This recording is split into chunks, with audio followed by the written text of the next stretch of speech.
Skin की सफाई कितनी ज़्यादा ज़रूरी है, स्किन केयर कितनी ज़्यादा ज़रूरी है, क्योंकि सफाई भी स्किन की केयर में आती है, और क्या क्या करना चाहिए हमें सर्द मौसम में, जैसे विंटर्स आते हैं, डाइट भी चेंज हो जाती है, स्लीपिंग पैटर्न भी चेंज हो रहा है, लाइफ भी चेंज हो रही है, तो उसमें क्या क्या ज़रूरी अशिया हैं जो कि हमें रूटीन में इस्तेमाल करनी चाहिए अपनी स्किन की हिफाजत के लिए, ताकि जो मसाइल हैं वो पैदा ना हो और स्किन ग्लो कर रही हो, जैसे हमारी स्क्रीन पे स्किन आ रही थी। हम इस पर बात करेंगे और हमारे साथ प्रोग्राम में एक्सपर्ट मौजूद हैं doctor Mahvish Aftab Khan. Doctor Mahvish, welcome to the show. Thank you so much. Thank you so much for joining us. Doctor Mahvish, सर्दियों में स्किन केयर कितनी इंपॉर्टेंट है, and what is skin care? If you talk about skin care तो mind में आता है कि शायद 5-6 तो मॉइस्चराइजर्स हैं, 5-6 सीरम्स हैं। स्किन केयर बेसिकली है क्या? और स्किन केयर में ये कि सिर्फ चेहरा है और हाथ है? स्किन तो पूरी बॉडी पे है। स्किन पूरी body is the largest organ of our body. Obviously आपने इतनी खूबसूरत अंदाज में बात शुरू की है कि self love starts with skin care. हम अक्सर यही गाइड करते हैं, जो लोग खुद से प्यार करते हैं वो अपनी स्किन से प्यार करते हैं। स्किन आपका आउटर ऑर्गन है जो आपका एनवायरनमेंट के साथ इंटरेक्ट करता है। इवन आपका जो सोशल इंटरेक्शन है वो थ्रू योर अपीयरेंस होता है ना। तो जब आपकी स्किन अच्छी होती है, you feel good, you look good, you perform better, तो प्रोडक्टिविटी इंक्रीज हो जाती है। तो दैट इज वेरी इंपॉर्टेंट। तो आपने अपनी केयर अपनी स्किन से स्टार्ट करनी है। और स्किन केयर फेस और हैंड की नहीं होती, स्किन की केयर पूरी बॉडी की होती है। अब ये होती क्या है? होती क्या है? करना क्या है? जब आप अपनी स्किन से प्यार करेंगे तो अपनी स्किन के बारे में जानेंगे। जब आपको पता होगा कि आपकी स्किन की नीड्स क्या हैं तो आप डेफिनेटली उसकी केयर भी करेंगे। अच्छा, स्किन केयर में सिर्फ मॉइस्चराइजर्स और सीरम इंपॉर्टेंट नहीं होते। स्किन केयर में आपकी नींद, आपने कहा ना जैसे स्लीपिंग पैटर्न्स चेंज हो जाते हैं, डाइटरी हैबिट्स चेंज हो जाती हैं, वो सब चीज़ें आपकी स्किन पे अफेक्ट करती हैं। तो आपकी स्किन केयर स्टार्ट होती है इनसाइड आउट। सही। विंटर्स में क्या होता है, आपका हाइड्रेशन स्टेटस वैसे ही कम हो जाता है, क्योंकि आपको प्यास नहीं लगती तो आप समझते हैं कि बस नहीं है हमें ज़रूरत। तो वहीं से स्किन आपकी क्रैक होना शुरू हो जाती है, रिंकल्स आना शुरू हो जाते हैं। फिर कुछ लोग कहते हैं कि विंटर्स में मेरी स्किन बहुत डल हो जाती है, ड्राई हो जाती है, रौनक नहीं रहती। क्यों? क्योंकि हम स्किन को अडेप्ट नहीं करते कि मौसम चेंज हो गया तो हमें अपनी रूटीन को भी चेंज करना है। तो सबसे इंपॉर्टेंट ये है कि अपना हाइड्रेशन स्टेटस मत भूलें। अगर भूल जाता है तो क्या कहते हैं, अब तो आजकल बड़ा आसान हो गया ना, मोबाइल्स पे लगा लेते हैं। अभी डॉक्टर साहब कहते थे कि मोबाइल छोड़ दें आप क्योंकि ज़्यादा मोबाइल जो है वो खराबी भी पैदा करता है। सर डॉक्टर साहब, अब बहुत सारे लोगों को ये ख्याल होता है कि शायद हम सिर्फ जो एप्लीकेशंस हैं वो कर लें, चेहरे पर मुख्तलिफ सीरम्स लगा लें या इस तरह की चीज़ें करने से हम ठीक रहेंगे। हाइड्रेंट्स की आपने बात की, बहुत सारे लोगों को ये लगता है कि चाय पीने से स्किन इफेक्ट होगी, हम ऑयली चीज़ें खा रहे हैं उससे स्किन अफेक्ट हो रही है, हमें एक्नी का प्रॉब्लम शुरू हो गया है, या फिर ड्राई फ्रूट्स खाते हैं उन मुख्तलिफ लोगों को उससे एलर्जी हो जाती है कि हम ये एलर्जी, ये मामला भी इन्वॉल्व होते हैं स्किन केयर में और स्किन को अफेक्ट करते हैं ये चीज़ें? एब्सोल्युटली ट्रू बात। मैं तो जब भी शुरू करती हूँ ना, मैं हमेशा इनसाइड आउट शुरू करती हूँ कि सिर्फ एप्लीकेशंस आर नॉट सफिशिएंट। आपने खुद ही उन चीज़ों के नाम गिन लिए जिनको हम कहते हैं कि कट डाउन करें। फॉर एग्जांपल, गर्मियों में जैसे कॉफ़ी और इसका चाय का इंटेक इंक्रीज हो जाता है, तो ये बेसिकली डाययूरेटिक्स होते हैं, यानी कि आपका यूरिन आउटपुट इंक्रीज हो जाता है, जो फर्दर आपकी बॉडी को डिहाइड्रेट करता है और ड्राई करता है। तो बेसिकली इन चीज़ों को कम करना चाहिए। नंबर 2, आपने नट्स की बात की। एक्सेसिव इंटेक ऑफ नट्स जो है उससे एक्नी या क्या कहते हैं एक्नी ब्रेकआउट्स और ऑयली स्किन बहुत ज़्यादा ख़राब हो जाती है। तो वैसे भी कहते हैं ना कि excess of everything is bad. तो नट्स आपने वैसे भी एक फिश जितना होता है उतना लें, पर हम तो जब पूरी प्लेट होती है तो जब तक वो फिनिश नहीं होती हम छोड़ते ही नहीं चलता, मूंगफली खाते खाते वो खत्म हो जाता है, तो वेट गेन भी हो जाता है, साथ एक्नी ब्रेकआउट भी हो जाता है। और उसके बाद कहते हैं हम तो सारी केयर कर रहे थे तो पता नहीं कहाँ से ये एक्नी हो गई। तो yes, these things do effect our skin. अच्छा डॉक्टर महविश, सर्दियों में स्पेशली, वैसे तो रूटीन में भी होती है, लेकिन जैसे सर्दियां आती हैं डैंड्रफ का इशू स्टार्ट हो जाता है। और समटाइम्स तो डैंड्रफ इतनी ज़्यादा होती है कि सिर्फ स्कैल्प पे नहीं होती, आपके आईब्रोज पे भी आना शुरू हो जाती है। फिर उस डैंड्रफ की वजह से इचिंग इतनी है, जख्म हो रहे हैं, आप कुछ लगा नहीं सकते। आपको अगर कोई लोशन भी लेते हैं एंटी डैंड्रफ तो वो आपको बहुत ज़्यादा तंग कर रहा होता है क्योंकि वो जख्म पे लग रहा होता है। तो डैंड्रफ क्यों होती है और इससे कैसे छुटकारा हासिल करें? आज तो एक मिथ क्लियर करते हैं ना, डैंड्रफ को उर्दू में कहते हैं खुश्की, जबकि वो खुश्की नहीं होता, it's just a misnomer. Basically seborrhoea होता है। Seborrhoea mean excessive secretion of जो ऑयल्स हमारी स्कैल्प में होती है, जब वो पाइल अप हो जाती है तो वो क्या करती है, हमारी स्किन को इरिटेट करता है। जो दूसरा हम काम करते हैं तो पानी का इंटेक कम करते हैं, दूसरा हमारा वो जो शावर का इंटरवल है वो इंक्रीज हो जाता है। यूजुअली लोग 3 से 4 दिन के बाद शैम्पू कर रहे होते हैं, वो डेली नहीं करते या ऑल्टरनेट नहीं करते। तो उसमें यह है कि पहले स्किन डिहाइड्रेटेड है, तो अल्लाह ने जो कंपनसेटरी मैकेनिज्म बनाया है कि ऑयल की प्रोडक्शन ज्यादा हो जाती है ना जब आपकी स्किन ड्राई होती है, कंपनसेट करने के लिए उसके मॉइस्चर को, और उधर से हम उस वो जो एक्सेस मॉइस्चर प्रोड्यूस हो रहा है या स्कैल्प के अंदर जो सीबम प्रोड्यूस हो रहा है उसको हम रिमूव नहीं कर रहे, वो स्कैल्प पे पाइलअप होता रहता है 2 दिन 3 दिन, तो वो फिर इरिटेट करना है क्योंकि वो उसका मटेरियल नहीं है ना, उसने तो निकलना है, उसको आपने रिमूव करना है, आप वो नहीं कर पाते, वो इरिटेट करता है, फिर रेडनेस होती है, खारिश होती है, फिर हेयर फॉल होता है, तो वो सारा कैस्केड शुरू हो जाता है। इसमें सबसे इंपॉर्टेंट ये होता है कि आप ऑल्टरनेट डे वॉशिंग जो है वो शैम्पू है वो कंटिन्यू रखें, सही। आपने स्किप नहीं करना। दूसरा, बहुत ज़्यादा जो गर्म पानी के साथ हम शैम्पू करते हैं वो भी आपका जो मॉइस्चर है उसको लॉस कर देता है, तो कंपनसेटरी इंक्रीज हो जाता है, तो ये डैंड्रफ का इशू फिर वर्स हो जाता है। तो इसमें ये 2 टिप्स भी अगर करेंगे ना फॉलो, और एक टिप तो आपको कल सादुल्ला साहब ने मिली थी कि हम जो घरों पे मौजूद होता है या फिर एलोवेरा मौजूद है उसका आप जेल जो प्योर जेल है उसका अगर वो आप इस्तेमाल करें बाद से 10 मिनट पहले 15 मिनट पहले, जैसे हम ऑयल मसाज करते हैं सर में वैसे ही वो उसका मसाज करें तो वो भी काफी हेल्पफुल आज होता मैंने है। किया तो आई होप से मेरे बाल थोड़े शाइनी लग रहे होंगे, बट स्टिल ये जो हमारी होम रेमेडीज हैं इनके कोई साइड इफेक्ट्स नहीं है। लेकिन जिस तरह आपने कहा कि ये खुश्की नहीं होती, ये एक्सेसिव ऑयल्स होते हैं और हमें ये कहा जाता है ऑयलिंग करो, एक तो ऑलरेडी हमें डैंड्रफ है ऊपर से और एग्जैक्टली यहीं पे काम खराब होता है। जब वो कह रहे थे ना खुश्की रिमूव करने के लिए हम ऑयलिंग, वो करता है कि वो बेसिकली उसको बिठा देता है, जो आपको नजर आ रहे होते हैं फ्लेक्स वो आपको नजर नहीं आते, तो आपको लगता है शायद वो क्योर हो गया है। तो ये तो बिल्कुल नहीं करना, जिनकी एक्सेसिव सीबम प्रोडक्शन है उनको तो ऑयल नहीं लगाना चाहिए। तो डॉक्टर साहब ये जो एक्सरसाइज होती है महानूर ने जब आगाज किया था तो उन्होंने साथ ही बर्तन धोने काम करने से कि खवातीन के जो काम है वो इन्वॉल्व रहती है, और समटाइम्स जब खाना बना रही हैं तो हीट एक्सपोजर भी होता है, चूल्हा है उसकी वजह से भी फिर जो खाना बन रहा है उसकी तपिश है वो भी आती है। अब एक्टिविटी, फिजिकल एक्टिविटी कितनी ज़रूरी है स्किन केयर में? एक्सरसाइज जिसे हम कहते हैं वो कितने दौरानिए की होनी चाहिए, दिन में कितनी दफ़ा होनी चाहिए? अच्छा, पहले तो ये करेक्ट कर लेना कि खाना बनाना और आपके बर्तन धोना is not your physical activity. अच्छा, ये एक्टिविटी यूजुअली यही खवातीन यही कहती है, मैं तो सारे घर का काम करती हूँ पर मेरा वेट लॉस नहीं होता, तो हम उनको यही क्लियर करते हैं जब आप स्टैटिक एक जगह पे ठहरे और आपके सिर्फ हाथ मूवमेंट हो रही है या आप खाना बना रहे हैं, it's not an exercise. Exercise का मतलब है वो डेडिकेटेड 30 मिनट्स दें खुद की बॉडी को, जब आप ब्रिस्क वॉक करें अब या प्रॉपर जो भी एक्सरसाइज ट्रेनिंग है वो करें तो it works a lot. Minimum आप हफ्ते में 3 से 4 दफा 30 मिनट्स तो जरूर करें, वो काउंट होता है आपका। लेकिन ये जो बर्तन और कपड़े धोना है ये नहीं काउंट होते, ये नहीं काउंट होता। तो ये हाथों को कितना अफेक्ट करता है? क्या चीज, एक्सरसाइज या बर्तन? बर्तन धोना और कपड़े धोने के बाद अमूमन ये गलती खवातीन करती हैं, और हमने देखा जो हमारी हाउस हेल्प भी आती हैं वो भी ये गलती करती हैं, क्योंकि जब हमारा डिटर्जेंट में हाथ होता है उसके बाद हमें लगता है हाथ तो साबुन में ही था, धोने की क्या जरूरत है, हम धोते नहीं है, और उसके बाद हमारी स्किन इतनी रफ हो जाती है क्योंकि बर्तन वाला जो लिक्विड होता है या साबुन होता है उसके बाद भी हमें लगता है हाथ तो साफ ही है ना, अब तो पानी से धो लिए, क्या उसके बाद हाथ धोने की जरूरत होती है और उसके बाद क्या केयर करनी चाहिए? अच्छा, डेफिनेटली मैं आपको यहाँ थोड़ा सा क्लियर करूँ, ये जो डिटर्जेंट्स होते हैं या ये सारे जितने सर्फ वगैरह है, they are very strong chemicals. ये जब आप इनको यूज करते हैं, बल्कि कुछ लोगों को तो इनसे एलर्जी भी होती है, जो एक्जिमा की फॉर्म में अपेयर होती है कि बार बार हाथ आपके छिलके हो जाते हैं या रेड हो जाते हैं या इरिटेट करते हैं, तो उनके लिए तो पहली प्रिकॉशन यही होती है नंबर 1 के ग्लव्स का यूज करें।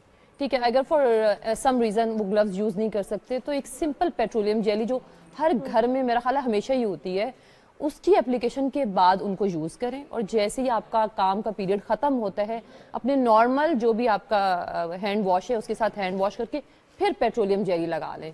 इससे अच्छा कोई मॉइस्चराइजर आपके हाथ के लिए हो ही नहीं सकता। और कभी भी आपके हाथों को देख के लगता ही नहीं है कि इन्होंने काम किया होगा, जब आप हाथ धो के प्रॉपर्ली मॉइस्चराइज करते हैं एंड आपके हाथ बहुत नरम हो जाते हैं और एक्जिमा के जिनको प्रॉब्लम्स होते हैं वो भी ठीक रहते हैं ना। फायदा ऐसे काम का जिसका पता ही नहीं चले किसने किया। अच्छा, फूड इनटेक्स में फ्रूट्स का क्या किरदार है?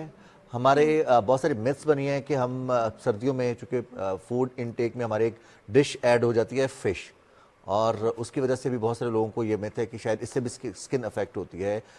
उसकी जो प्रोटीन्स हैं अगर वो ज़्यादा खाएंगे तो वो मुतासर करेगी। फिर फ्रूट्स कितने खाने हैं, सब्जियों का इस्तेमाल कितना रखना है, दालें, प्रोटीन इनटेक, ये तमाम चीज़ें जो रूटीन में हम खाते हैं इनका कितना असर होता है हमारी स्किन के ऊपर? 100% होता है। कहते हैं ना कि आप जो खाते हैं वैसे ही नजर आते हैं। You are what you eat. Exactly. ठीक है ना, तो बड़ा कॉमन सा वो है। तो फ्रूट्स, वेजिटेबल्स, नट्स, हमारे protein, everything is needed by the body, क्योंकि हमारा जो बॉडी है वो इन्हीं सब के प्रोपोर्शन से मिलकर बना है। तो स्किन के लिए फ्रेश फ्रूट्स और वेजिटेबल्स का तो कोई ऑल्टरनेटिव नहीं है, लेकिन फ्रेश फ्रूट्स को अगर हम 2-3 क्या कहते हैं जूसेस के फॉर्म में डेली दिन में 2-3 दफ़ा लें तो फिर आप शुगर इनटेक इंक्रीज करते हैं, that is very dangerous for your skin. दिन में 1 से 2 फ्रूट आप डिफरेंट, जैसे वो जो हमारा स्नैकिंग का टाइम है उसमें ले सकते हैं, दैट इज़ सफिशिएंट।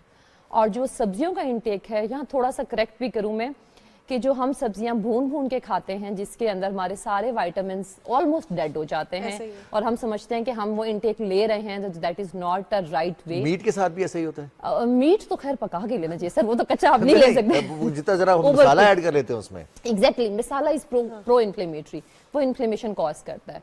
तो जितनी कच्ची सब्जियां आप खा सकते हैं, यूजुअली हम एनकरेज करते हैं सैलड्स जैसे हैं, जितना जो कच्ची सब्जी अवेलेबल है जो आप खा सकते हैं वो आप फिर मैक्सिमम बेनिफिट गेन करते हैं स्किन के हवाले से। और जो प्रोटीन, जो आप मिसाले की बात करें, मिसाले तो कुछ लोगों को एलर्जिक भी करते हैं, एसिडिटी भी करते हैं, इन्फ्लेमेशन। अच्छा, जैसे मसाले के हवाले से बात हो रही है, क्या ऐसे होता है कि जो लोग ज्यादा स्पाइसी फूड खाते हैं उनको ज्यादा एक्नी होते हैं? डायरेक्टली एक्नी से रिलेशन नहीं है, लेकिन बहरहाल स्किन की जो काफी कंडीशंस हैं वो वर्स हो जाती हैं। अच्छा, एक और चीज मैं आपसे जानना चाहूंगी, क्योंकि हमने वैसे भी ये बात की, you are what you eat. आजकल हम सोचते हैं कि डाइटिंग करनी है तो सबसे पहली चीज जो हम करते हैं वो जूसेस लेना शुरू कर देते हैं। जब हम किसी भी फ्रूट का जूस लेते हैं तो उसका फाइबर रह जाता है। सेब का फाइबर नहीं ले रही मैं, जूस ले रही हूँ। डाइजेशन में फाइबर बहुत ज्यादा इंपॉर्टेंट रोल प्ले करता है, बट फाइबर तो मेरी बॉडी में जा ही नहीं रहा।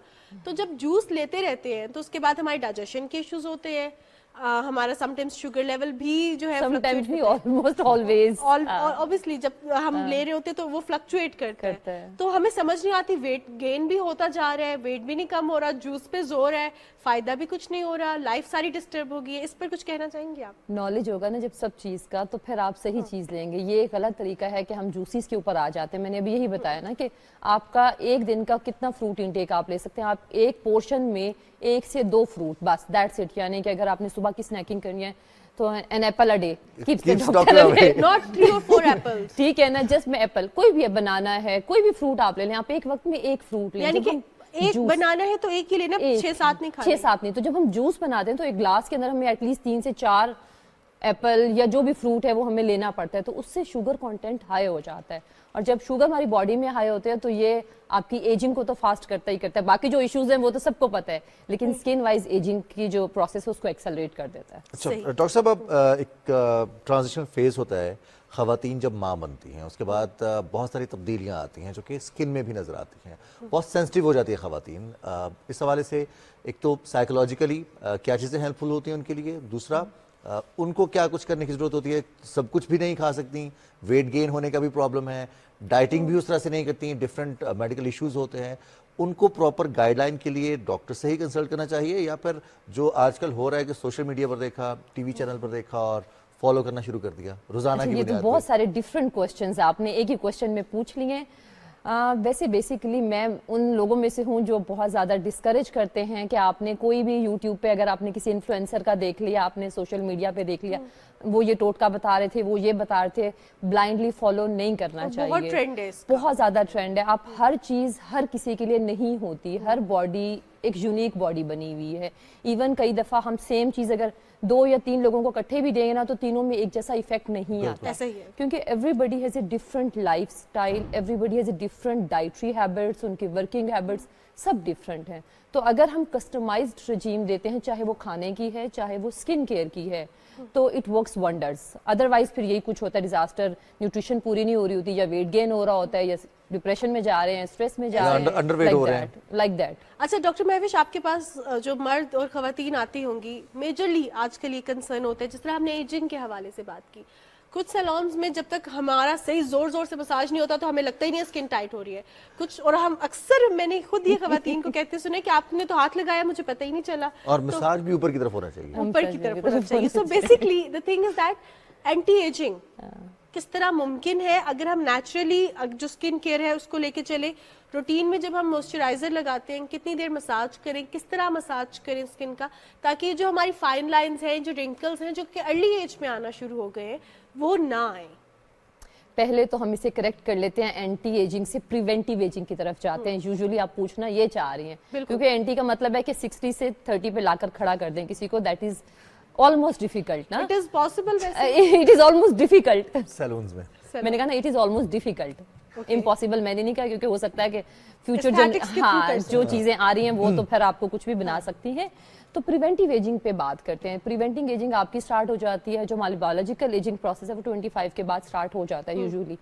बाकी इसके ऊपर जो फैक्टर्स अफेक्ट करते हैं, जो एक्सेलरेट कर देते हैं एजिंग को, उसमें सन एक्सपोजर आपकी अगर बैलेंस डाइट नहीं है, आपको कोई अंडरलाइंग मेटाबॉलिक इशू है, डायबिटीज है, हाइपरटेंशन है, या कोई और आपको अंडरलाइंग कोई भी मेडिकल कंडीशन चल रही है, ये सारी चीज़ें आपकी जो एजिंग का प्रोसेस है उसको एक्सेलरेट कर देते हैं। तो जब हम रिवर्स की बात करते हैं या प्रिवेंट करने की बात करते हैं, तो सबसे पहले हम इन इश्यूज़ को ज़रूर एड्रेस करते हैं। इसमें स्लीप और एक्सरसाइज का बहुत ज़्यादा रोल है। उसके बाद फिर आते हैं हमारे क्लिनिक के प्रोसीजर्स, जिसमें हम स्टिमुलेट करते हैं आपका collagen, elastin. There are different procedures, maybe आपने सुने हो, जैसे PRP है, माइक्रो नीडलिंग है, जो बेसिकली आपकी स्किन को स्पेसिफिकली स्टिमुलेट करते आर हैं। They safe?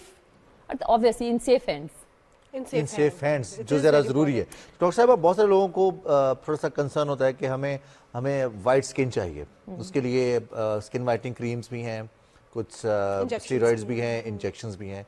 ये कितने खतरनाक, वक्ती तौर पर तो फायदा नजर आ जाता है, और फिर हम देखते हैं बहुत सारे लोग इन्फ्लुएंसर्स ही उसको रिकमेंड भी कर रहे होते हैं कि महंगा है लेकिन अच्छा है। खुद ने फिल्टर लगाए होते हैं लेकिन वो रिकमेंड कर रहे होते हैं। That's very important. ये जो हमारे नाजरीन के लिए कितना जरूरी है उनका जानना कि ये फिल्टर्स में नजर आ रहे हैं, हकीकत में नहीं है। जो मॉडल जैसे दिख रहा है वो वैसा नहीं है, नहीं हकीकत में। है। आप उसको कभी रियल लाइफ में देखें तो आप कहेंगे अच्छा ये तो हमारी तो जैसी ये स्किन कितना है। क्लियर करता है कितना जरूरी है। और इस तरह की जो मेडिकेशन है, मेडिकेशन कहें या इनको ड्रग्स कहें, स्किन वाइटनिंग के हवाले से कितनी खतरनाक हो सकती है, और इनका सिवाय स्किन के हमारी बॉडी पर क्या असर होता है?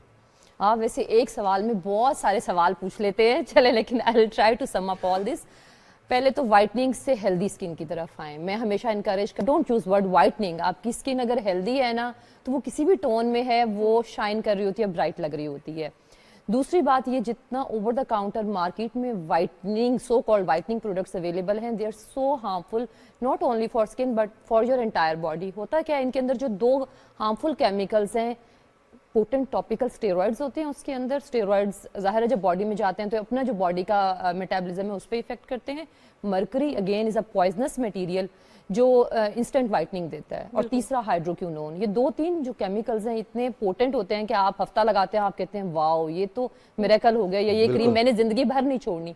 लॉन्ग टर्म में उसका ये इफेक्ट होता है कि आपकी स्किन पे कैंसर होने का रिस्क बढ़ जाता है। डॉक्टर साहब, अब वक्त की किल्लत है और हमें अपना प्रोग्राम खत्म करना है। Thank you so much. Welcome, always welcome. Thank you so much for your time. और बहुत एक खास बात पे डॉक्टर साहिबा ने एंड किया कि स्किन को हेल्दी रखने की बहुत ज्यादा जरूरत है। सो आज के प्रोग्राम से इतना ही। अपनी मेजबान माहरुर कुरैशी और रिजवान अली आमिर को इजाजत दीजिए। अल्लाह हाफिज।